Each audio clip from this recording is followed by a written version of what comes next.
So let's take a minute and do a quick apple tree, espaliate apple tree update right now, because I know a lot of you who watched that video where I was doing the pruning last winter wanted to see updates on it. Well, they're flowering right now, or they're just starting to flower anyway, and you'll be amazed at how many buds there are on all those trees. I know I'm amazed. Let's go out and check them out, but first I want to show you something really cool. If you guys have been watching the channel for a while, following it for a few years now, then you'll remember an air-layered Bartlett pear tree that I did at my mother-in-law's place several years ago. I did an update on it last summer. We actually got our first pears off of it. It's growing on its own roots. Let's check that out real quick. Would you take a look at that beauty? That is the air-layered pear that I took several years ago at my mother-in-law's place. I did an update on it last summer and got our first few pears off of this tree that we actually able to eat. They grew right in the pot there, right on one of these branches, and actually tasted very good. But this is a Bartlett pear air layer. It is growing on its own rootstock. I didn't graft this onto any rootstock. This was just an air layer, and it just has grown fine on its own roots all along. Probably, what, this was like 4 years ago I did this. This year, it is loaded with buds and now flowers, as you can see. And I'll probably have to do a little hand pollinating because we're in the hoop house. Things tend to wake up a little bit earlier in here, and I don't see a whole lot of bees flying around to pollinate. Last year I had to do some hand pollinating, but isn't that gorgeous, guys? I mean, we could potentially have a ton of pears on this tree. I think I'm gonna have to up pot this thing. That's a 5-gallon pot, I think. Maybe like a 3 tall or something like that. But yeah, it's gonna need a bigger pot. So these are the results after doing that hard pruning last winter, where we just pruned a ton of the water sprouts off of these guys and kind of shaped them the way we wanted them to look. But let's go along these real quick and show you all of this green growth you see. It's all going to be fruit. Well, it'll all be buds with flowers on it. We'll see if they all get pollinated, but I'm sure a ton of them will get pollinated. But all of these are fruit spurs. So we pruned back all of the water sprouts. We cleaned things up a little bit, and we've actually got more than we probably want in this area. There's just a ton of fruit spurs. Look at that. Check that out. Isn't that just gorgeous? When we get another couple weeks into this, these are all going to be blooms, and I probably need to come back out and show that to you guys because you'll want to see that too. But look at all of this. Every one of these apple trees. Now we're going to get on down to the pear here in just a second and show you something really cool, because if you remember that last video, you'll know that I talked to you about not really getting a whole lot of fruit off of the pears so far. Some people came back and said it was because they were really young and they just didn't have enough time yet to develop, you know, as much as they should to full maturity. But here we are in, it's been like the 4th or 5th year now since these have been planted, and check this out. This is absolutely amazing.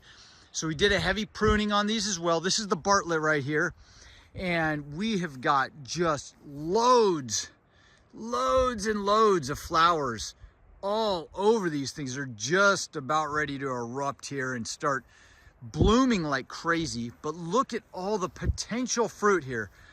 Now, it's not all fruit. It's all, you know, all these little buds have to be pollinated. We're just starting to see some bees around here. But I mean, look at that. Look at that. This is what this pruning does. This is what pruning, how I've been showing you guys, does. All of these loads, bushels of flowers here. I mean, absolutely amazing. I'm really excited to see how these pears turn out because we haven't gotten a ton of fruit off of them yet. Now, I have seen a lot of flowers on these, not this many, but I have seen a lot of flowers in the past.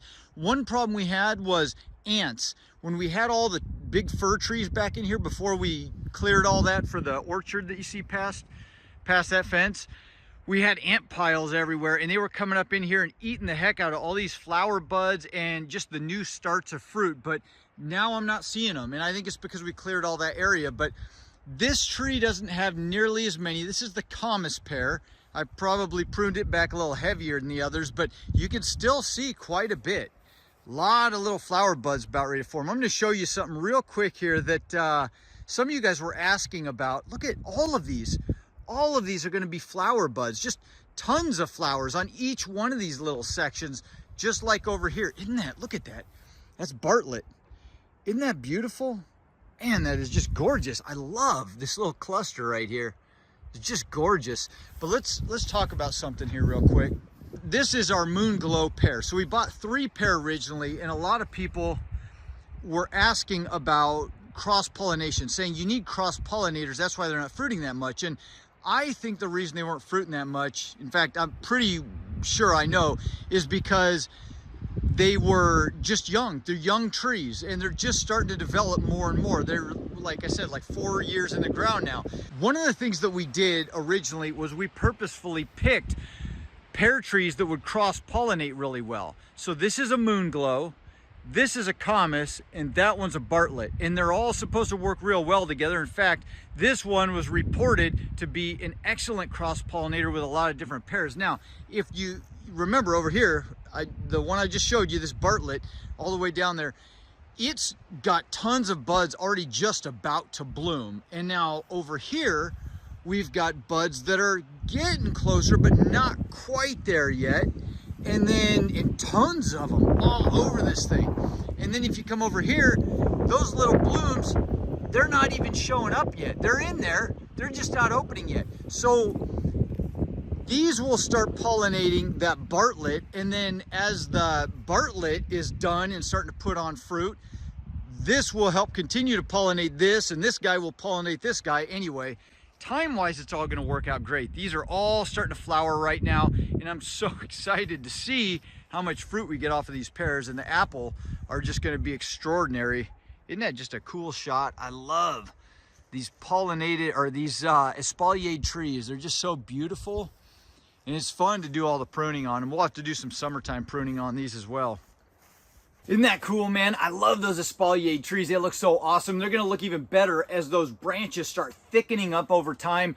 They're a lot of fun to prune. I enjoy growing them. I enjoy pruning them. Anyway, I hope you guys enjoyed that one. I hope you learned something from it. We'll come back later on in the spring and maybe the summer and maybe even in the fall. Well, we have to. In the fall, we got to show you the fruit.